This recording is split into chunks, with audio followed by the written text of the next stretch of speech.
Praise the Lord. Let us pray. Father, in the name of Jesus, Almighty God, I worship you. Almighty God, I praise you. Almighty God, I adore you. I give you glory, I give you honor, I give you adoration. Father, receive all praises in the name of Jesus. This is another moment of your word. I ask, oh God, that you speak your word to every hair that will be hearing your word in the name of Jesus. By the power of this word, let there be healing, let there be deliverance, let there be salvation in the name of Jesus. For as many that are seeking help, today they will find help in Jesus. Thank you, Father. In Jesus' mighty name we pray. Amen. Amen. Today, by the grace of God, I'll be reading from the book of 1 Samuel chapter 11. 1 Samuel chapter 11. I will start reading from verse 1 because it is very, very important. And I will read a little bit long passage because I want everybody to understand what I am saying. Amen. Nítorí ọ̀fẹ́ Ọlọ́run máa máa ka ẹsẹ̀ Bíbélì tó gùn díẹ̀ nínú ìwé Sámúẹ́lì kínní orí ìkọkànlá. Màá bẹ̀rẹ̀ sí kíkà rẹ̀ láti ẹsẹ̀ ìkínní. I want you to be attentive as the word of God is read. Then Nahash, the Ammonite, came up and encamped against Jabesh Gilead.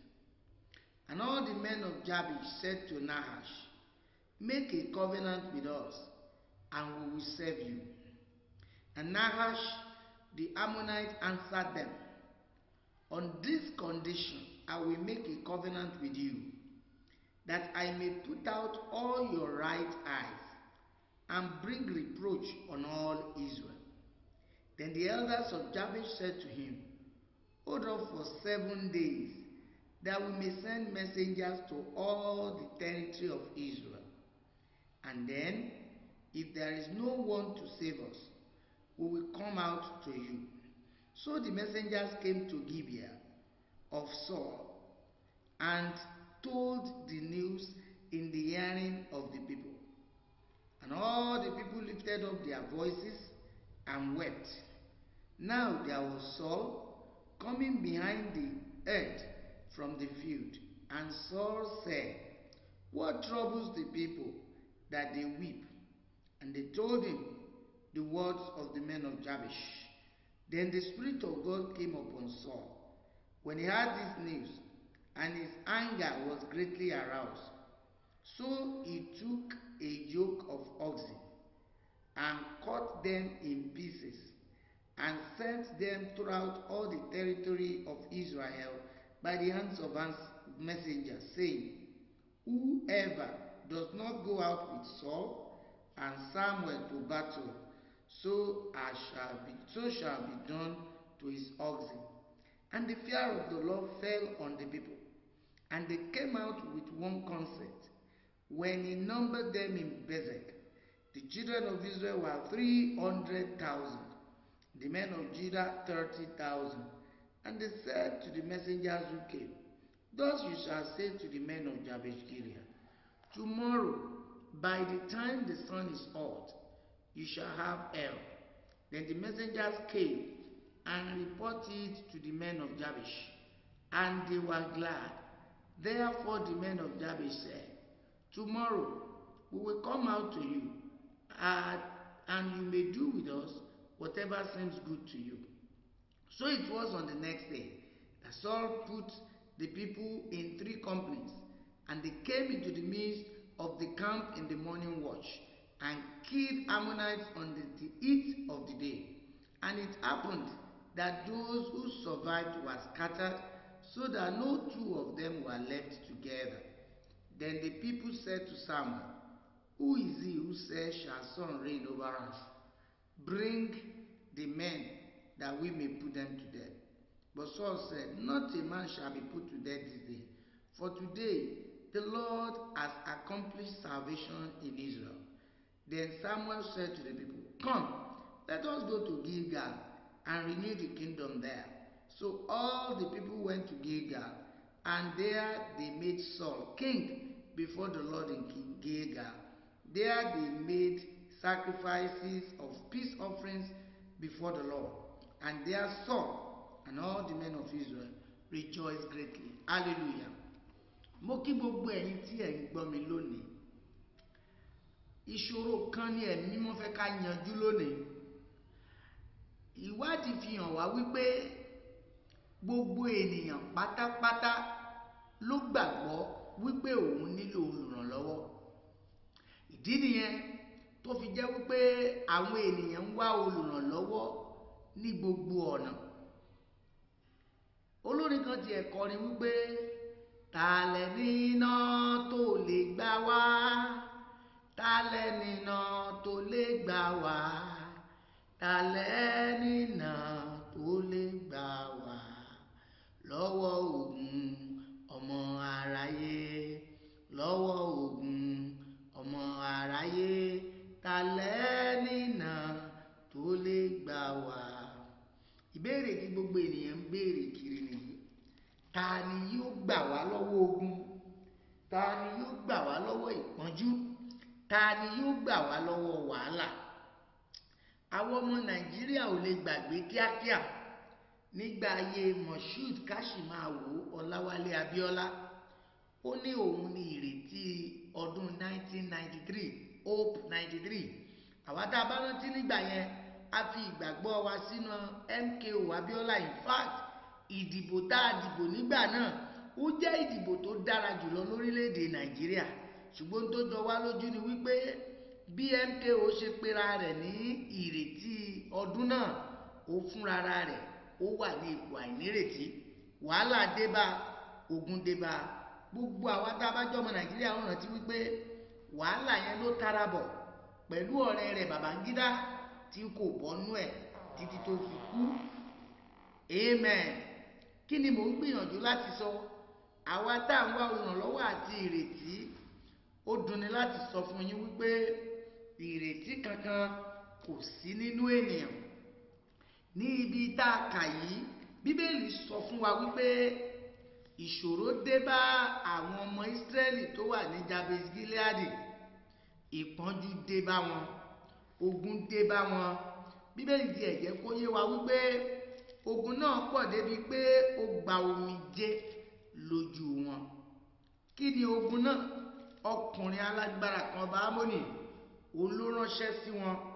Ó ní yes, òun kógun dé, òun ó sì pa gbogbo wọn run. Kò sẹ́ni tí ó gbọ́dọ̀ ọkú ẹ̀ tí ò ní gbọ́n jìnnìjìnnì. Àwọn ènìyàn yìí gbọ́rọ̀ ogun, ẹ̀rù bà wọ́n. Wọ́n rí wípé kò sí ọ̀nà àbáyọ mọ́ fún àwọn. Wọ́n wá bú sẹ́kún. Wọ́n bú sẹ́kún gbaragada nítorí pé wọ́n rò nínú ara àwọn wípé kò sí ọ̀nà àbáyọ fún àwọn. Ẹnìkan ń gbọ́ ohùn mi lónìí. Ogun ti dìde sí wọn náà. Ó wá dàbí ẹni wípé ó wọ̀ tún, ó wò sí, ó wo wájú, ó wo ẹ̀yìn, ó rí ìrànlọ́wọ́ kankan. Ẹ̀rù ti ń bà ọ́, ó ti ń bú sẹ́kún. Mo láyọ̀ láti sọ fún gbogbo ẹni tó ń gbọ́ mi lónìí wípé ìrètí sì wà fún ọ. Àkíyèsí tí mo ṣe ni wípé nígbà tí àwọn ènìyàn bá wà nínú ogun, ìpọ́njú, wàhálà àti ìṣòro, onírúurú ìmọ̀ràn ni àwọn ènìyàn máa ń fún wọn. A ti gbọ́ nípa àwọn tó wà nínú ìpọ́njú tí wọ́n fi ẹ̀tọ́ wọn dùn wọ́n, tí àwọn kan gbà wọ́n nímọ̀ràn wípé kán wá wọnú ẹgbẹ́ akọ̀yà. Gbàtẹ́ni yẹn pinnu láti wọnú ẹgbẹ́ akọ̀yà. Nígbà tí ó wo ohun tí wọ́n pè lẹ́gbẹ́ akọ̀yà, ẹgbẹ́ àjẹ́ ni. Ẹgbẹ́ àjẹ́ ni. Ẹni tó ń du orí àwọn ọmọ rẹ̀ pé kán ṣoríire, tán wá dénú ẹgbẹ́ àjẹ́ tó lò bí ọdún kan, tán wá lọ́mọ tó torí ẹ̀ wá wọ ẹgbẹ́. Ọmọ yẹn náà ni yóò fi dájọ́ nínú ẹgbẹ́ táwọn ó pín jẹ. From frying pan to fire. Ìwọ tí ogun dìde sí ọ, tí ìmọ̀ràn wá bá ọ tó mọ bí tó yà sí, mo ní àbá ìròyìn ayọ̀ fún ọ lónìí. Mo sì mọ̀ wípé tó o bá tẹ̀lé àbá ìròyìn ayọ̀ yìí, ayé rẹ ò ní wà bákan náà lórúkọ Jésù. Ọmọ tí ó mọ̀wé ní school tí wọ́n wá fún lábàá wípé kó wá ṣoògùn sọ̀yè, wọ́n wá ní kó kó báírò wá, wọ́n wá láwọn ṣoògùn sínú báírò wípé tó bá ti ń kọ̀wé báyìí, ánsà ni ó máa kọ. Ẹ béèrè ibi tí ọmọ babaláwo wà, ẹ bèrè lọ́wọ́ ẹni tó ṣoògùn pé sọmọ ẹ ṣoríire. ẹlòmíì kì í ṣe pé wọn ó tiẹ̀ ṣoògùn sí báírò, wọn ò ní kó létí ìró tó bá ti fẹ́ lọ ẹ̀gzámù tó bá ti dé ẹ̀gzámù ọ̀rọ̀ báyìí tó bá ti létí ìró yóò kàn bẹ̀rẹ̀ sí ní rí ánsà ni òfúùtù fẹ́ẹ̀tẹ̀. ìwọ tó ń gbọ́ mi lónìí, nítorí ìpọ́njú tó o ní, àwọn ìmọ̀ràn tí ayé fún ọ, ìwọ náà kíyèsí pé kì í ṣe ìmọ̀ràn tó lè ràn ọ́ lọ́wọ́, ṣùgbọ́n wọ́n ti fún ọ nímọ̀ràn yìí nítorí pé ọ̀nà táwọn mọ̀ nìyẹn tí wọ́n rò pé ó lè gbà ọ́ sílẹ̀. ẹlòmíì fẹ́ dipò chairman local government, ẹlòmíì fẹ́ dupò governor, wọ́n wá ló gbọ́dọ̀ lọ pa ọlọ́mọge 21 kó kó ẹ̀jẹ̀ wọn jọ kó wá fi wẹ̀ láàjì òru. tó bá fi ẹ̀jẹ̀ ọlọ́mọge 21 wẹ̀ tán, yóò tún wá káwọ́ sẹ́yìn, yóò fẹnu gbóbì lórí èṣù nítorí pé yóò joyè chairman tàbí yóò jẹ gómìnà tàbí yóò di ipò pàtàkì mú láwùjọ. arákùnrin àti arábìnrin, olùrànwọ́ tó ń wá kiri ló sún ọ débi tó wà yìí. ẹlòmíì ti dẹ̀gbẹ̀jí olóògùn kà. àwọn obìnrin kan tiẹ̀ wà, wọn kì í ṣe obìnrin mọ́, wọn ti dọkùnrin, ọkọ wọn ti wá dìyàwó. in fact, a gbọ́ nípa àwọn obìnrin kan tí ó jẹ́ pé wọ́n ní wọn ò lè bá ọkọ gbé mọ́ nítorí agbára òkùnkùn tí wọ́n ti gbà, nítorí ipò tí wọ́n ti wà nínú ẹgbẹ́ òkùnkùn. ọkùnrin kankan ò lè kọ̀ǹtró wọn mọ́, àwọn ní wàá máa kọ̀ǹtró ọkọ, ó wàá kó jáde. ìdí nìyẹn tẹ́ fi rí ọ̀pọ̀lọpọ̀ àwọn obìnrin tẹ́ ń pè léèyàn pàtàkì tí wọn ò lọ́kọ ńlé. èyí tó bá lọ́kọ ńlé, ẹ rí i pé gbẹ̀wù dání lọ́kọ rẹ̀ dà.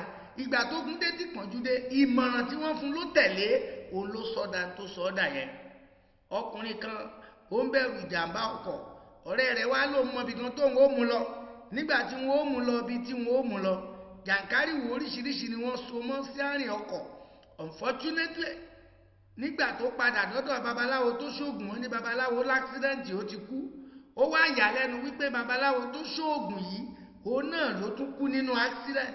ó wá rí wípé òfúùtù fẹ́ tẹ̀ ní ìmọ̀ràn ayé lórí kẹ́mi òun má bọ̀ nínú accident. ìmọ̀ràn wo ni wọ́n fún wọn torí pé òun wọ́kọ̀? wọ́n wá ní kó jágbẹ́rẹ́ sí ahọ́n, kó jágbẹ́rẹ́ sẹ́yìn, kó jágbẹ́rẹ́ sójú ara. ìmọ̀ràn burúkú ní gbò bá wá jágbẹ́rẹ́ sí gbogbo ẹ̀, tó já sójú, tó já sẹ́nu, tó já sójú ara. ọkùnrin mélòó ló wá fẹ́ báyìí? nígbà tó ògùn bá bẹ̀rẹ̀ sí ní mú gbogbo ọkùnrin, bó láyé rẹ̀ ó ṣe rí.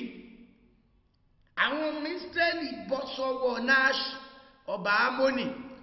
ọba yẹn bínú gidigidi, ó lóun ó pa wọ́n run.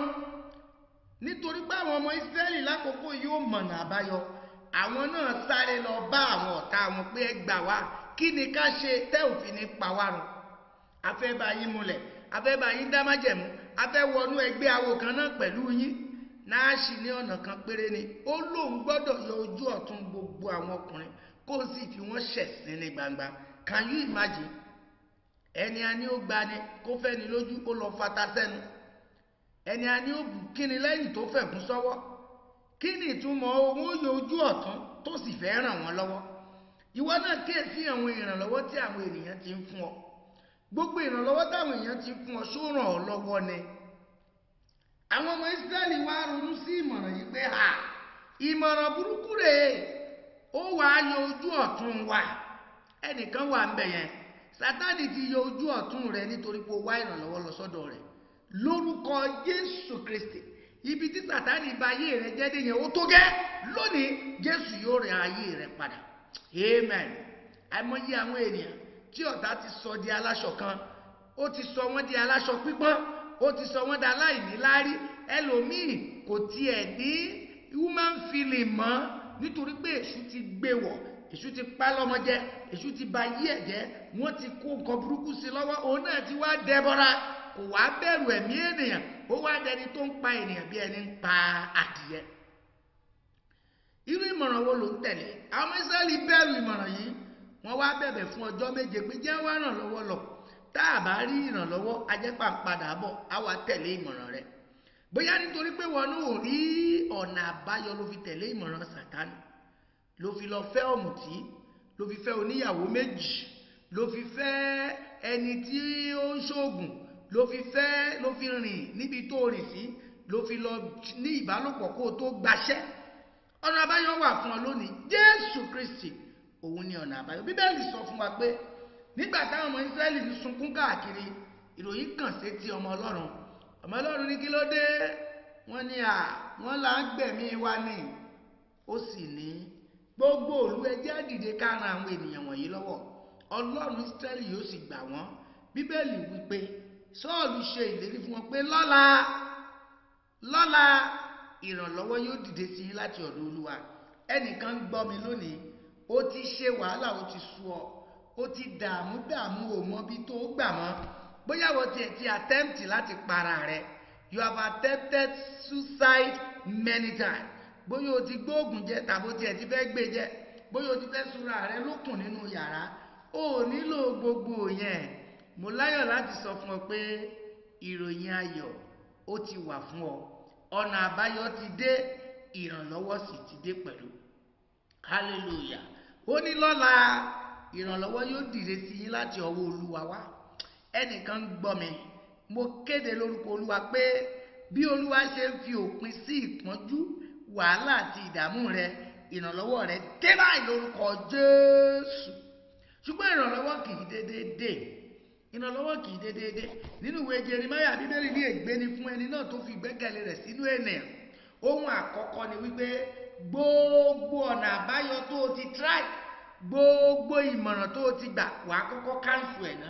Gbogbo májẹ̀mú tó o ti wọnú ẹ̀ lọ, gbogbo ìmùlẹ̀ tó o ti wọnú ẹ̀ lọ nítorí pé òun wá ọ̀nà àbáyọ, wàá kọ́kọ́ jáde kúrò nínú rẹ̀ náà. Ọ̀nà àkọ́kọ́ nìyẹn, torí pé ègbé ni fẹ́ni tó fi ẹlẹ́ran ara ṣe ìgbẹ́kẹ̀lé rẹ̀. Ẹnìkan gbọ́ mi lónìí, ẹlẹ́ran ara ló fi ṣe ìgbẹ́kẹ̀lé rẹ̀. Ẹnìkan gbọ́ mi lónìí, agbára òkùnkùn ló fi ṣe ìgbẹ́kẹ̀lé rẹ̀. Kò sí tí wọ́n ó ṣe, jáde kúrò láàrin wọn ni Jésù sọ, jáde kúrò. Ìgbésẹ̀ àkọ́kọ́ nìyẹn. Ọlọ́run owú lọ́lọ́run wa, ọ̀hún kì í bá ṣe competition. Ó fẹ́ ran ayé rẹ lọ́wọ́, ó fẹ́ ran iṣẹ́ rẹ lọ́wọ́, ó fẹ́ ran ọkọ rẹ lọ́wọ́, ó fẹ́ ran aya rẹ lọ́wọ́, ó fẹ́ ran àwọn ọmọ rẹ lọ́wọ́. Ṣùgbọ́n báwo ló ṣe fẹ́ ṣe é tó bá ṣì wà nínú òkùnkùn? Gbọ́ ohun tí Bíbélì wí nínú ìwé Róòmù, ó ní a lè wà nínú ẹ̀ṣẹ̀ ká ní kí oore ọ̀fẹ́ máa pọ̀ sí, ó ní ká má rí. You cannot remain in sin and pray grace to abound. God forbid. So ohun àkọ́kọ́ nìyẹn fún arákùnrin àti arábìnrin. Jáde kúrò nínú ẹgbẹ́ yẹn, jáde kúrò nínú ìwà yẹn, jáde kúrò nínú ìgbéyàwó yẹn, jáde kúrò nínú àárín ọ̀rẹ́ yẹn, jáde kúrò nínú iṣẹ́ olè tàbí iṣẹ́ burúkú tó yàn láàyò, jáde kúrò nínú ẹgbẹ́ òkùnkùn kọ́ọ̀tì tó wà, jáde kúrò nínú ẹ̀sìn tí ò ṣe ayé rẹ ní rere, jáde kúrò níbẹ̀, jáde kúrò. Ohun àkọ́kọ́ nìyẹn. Àwọn èèyàn yìí padà kúrò lọ́dọ̀ Náàṣì, wọ́n wá ìrànlọ́wọ́ lọ sí ibòmíràn tó wá ìrànlọ́wọ́ sí, ó ní ọ̀dọ̀ Ọlọ́run. Sọ́ọ̀lù kígbe, ó ní ẹnikẹ́ni tí ò bá tẹ̀lé Sọ́ọ̀lù àti Sámúẹ́lì, bí mo ṣe gé àwọn ẹran yìí la ó ṣe ṣe sí agbo ẹran rẹ̀. Ẹnikẹ́ni táàsì ní Sọ́ọ̀lù àti Sámúẹ́lì, àwọn ni ìránṣẹ́ Ọlọ́run láàrin àwọn ènìyàn. Ó túmọ̀ sí wípé ẹnikẹ́ni tí ò bá tẹ̀lé ohùn Ọlọ́run láàrin àwọn ènìyàn, ibi ó bá. So ohun ẹlẹ́ẹ̀kejì ni pé wá ohùn Ọlọ́run kan. Ohùn Ọlọ́run ló sì jáde sí ọ lónìí. Gbọ́ mi dáadáa. Àfi tó o bá wá sí ọ̀dọ̀ Ọlọ́run alààyè nípasẹ̀ Jésù Kristi, lọ́nà àbáyọ tó lè dé bá ọ. Àfi tó o bá wá sọ́dọ̀ Jésù Kristi, lọ́nà àbáyọ tó lè dé bá ọ. Jésù Kristi yẹn dẹ̀ ń pè ọ́ torí pé ó fẹ́ ràn ọ́ lọ́wọ́. Ó fẹ́ gbà ọ́ lọ́wọ́ ogun tó ń pọ́n ọ lójú. Èmi ti rí àìmọye ènìyàn tí Jésù yọ nínú ogun ayé. Èmi ti gbọ́ nípa àìmọye ènìyàn tí Jésù gbà wọ́n nínú ìṣòro tí ayé sọ pé ó ti tán. Wọ́n sọ̀rọ̀ ẹnìkan fún mi láìpẹ́ yìí. Ẹni yẹn fẹ́ ṣègbéyàwó, kò sì ní kọ́bọ̀ lọ́wọ́. Ó wá gbàdúrà sí Ọlọ́run tó mọ̀ nípasẹ̀ Jésù. Ohun tó yà lẹ́nu ni wípé ìyanu kan bẹ̀rẹ̀ sí ní ṣẹlẹ̀. Ó bá báàgì ibi ráìsì méjì lẹ́nu ọ̀nà, kò mọ ibi tó ti wá. Ibi tẹ́rù tó ti wá bá ni wípé nítorí pé ó ń sin Ọlọ́run alààyè, ẹni tá a pè ní wèrè ó wọnú ilé ẹ̀ wá. Ó wá ń sọ fún wípé má bẹ̀rù, ìgbéyàwó tó fẹ́ ṣe yẹn yóò yọrí sí rere. Àwọn ẹrù ó mọ wọlé. Ó lóun kàn ń wò báyìí ni pé Ọlọ́run fẹ́ràn rẹ̀ débi kó rán wèrè sí. Kí ni ìtumọ̀ yẹn? Ọlọ́run mọ tó ń là kọjá, ó lè ràn ọ́ lọ́wọ́. So ohun tó ó ṣe nìyẹn. Sáré gan wá sọ́dọ̀ Jésù, sáré gidi wá sọ́dọ̀ Jésù, sáré gidi wá sọ́dọ̀ Jésù. Jésù nìkan ló lè gbà ọ́. àwọn tó ń wò nínú ayé yẹn wọn ó bà tiẹ̀ jẹ́ ni. Nínú ìwé Jòhánù orí 4 bíbélì sọ fún wa nípa obìnrin kan. Bíbélì ní àwọn ènìyàn fẹ́ dán Jésù wò, ayé obìnrin náà sì fẹ́ fi dán Jésù wò. Wọ́n wá mú wá sọ́dọ̀ Jésù báwọn mú nínú àgbèrè níbi tó ti ń ṣe pàápàá. Wọ́n wá mú wá síwájú Jésù. Ẹ mọ̀ gbọ́ o, àwọn tó gún ń bẹ nínú ayé wọn tí wọ́n jú ń bẹ nínú ayé wọn tán mọ́ Jésù bí Sátánì ṣe pọ́n wọn lójú yẹn. Wọ́n wá sọ fún Jésù pé nínú òfin Mósè wọ́n ní ká sọ obìnrin lókùúta pa. Ó yẹ kẹ́nìkan bí léèrè pé wọ́n náà mú nínú tó ti ń ṣe ṣóò nìkan ló dá ṣe é ni ọkùnrin tọ́jọ́ ń ṣe ń kọ́. Ṣùgbọ́n nítorí pé wọ́n fẹ́ bà yí obìnrin jẹ́ wọ́n ní àwọn mú wá káwọn lè sọ lókùúta.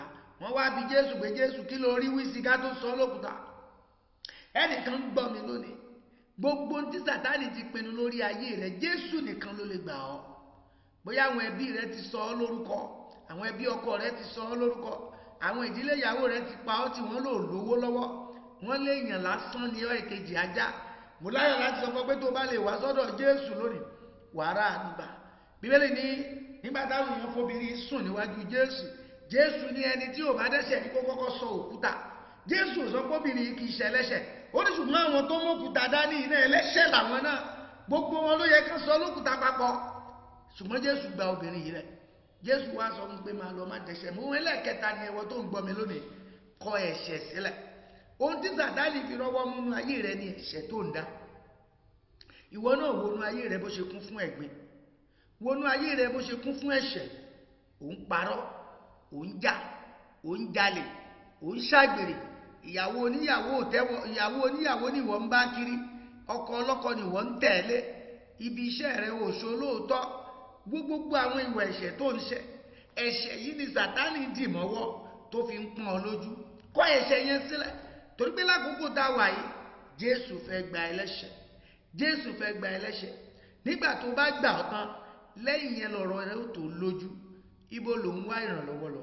Wọ́n ní talẹ̀ níná tó lè gbà wá, talẹ̀ níná tó lè gbà wá, talẹ̀ níná tó lè gbà wá lọ́wọ́ ogun ọmọ aráyé, lọ́wọ́ ogun ọmọ aráyé, talẹ̀ níná tó lè gbà wá. Jésù nìkan ló lè gbà wá, Jésù nìkan ló lè gbà wá, Jésù nìkan ló lè gbà wá lọ́wọ́ ogun ọmọ aráyé, lọ́wọ́ ogun ọmọ aráyé, Jésù nìkan ló lè gbà wá. Mo mú Jésù tọ̀ wá.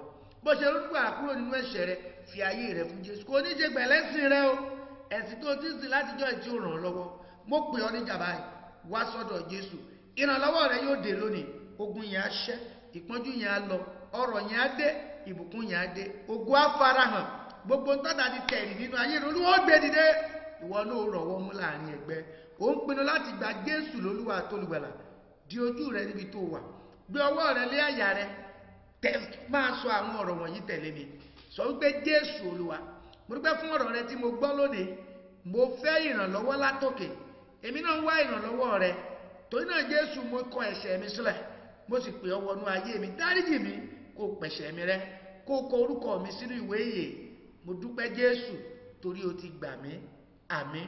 Fún ìwọ tó sọ ọ̀rọ̀ yìí, mo kí ọ kú oríire. Láti ìsìn lọ mo fẹ́ kó lọ darapọ̀ mọ́ ìjọ ní ìrere níbi tó ti sọ̀rọ̀ Jésù lóòótọ́. Mo sì ń pè ọ́ tó bá ní ìjọ tó lè darapọ̀ mọ́ láti darapọ̀ mọ́ wa ní First Baptist Church Station Road Ọ̀fà ní gbogbo ọjọ́ Sunday, gbogbo ọjọ́ Wednesday, níbi tí a ti ń kọ́ ògidì ọ̀rọ̀ Ọlọ́run. Nígbà tó bá wá, ò ní kábàámọ̀. Jẹ́ kí n gbàdúrà fún ọ. Ọlọ́run, mo dúpẹ́ fún gbogbo ọkàn tó ti gbọ́ ọ̀rọ̀ náà, gbogbo etí tó ti gbọ́ ọ̀rọ̀ náà. Ó yá ìyípadà kó bẹ̀rẹ̀ sí ní ṣẹlẹ̀. Mo lo àṣẹ mi bí ọmọ Ọlọ́run láti gbàdúrà. Gbogbo ìwọ tí ogun ti pọ́n lójú tó mọ̀ bí tá a yà sí lónìí, ó yá ìrànlọ́wọ́ kó dé fún ọ látọ̀dọ̀ Jésù Olùgbàlà. Ìwọ tó ti tọ̀ ayé lọ fún ìrànlọ́wọ́, mo pè ọ́ padà lórúkọ Jésù. Mo ti bèrè agbára Ọlọ́run kó tú ọ sílẹ̀. Ògo ni forúkọ Olúwa, lórúkọ Jésù Kristi Olúwa wa. Àmín.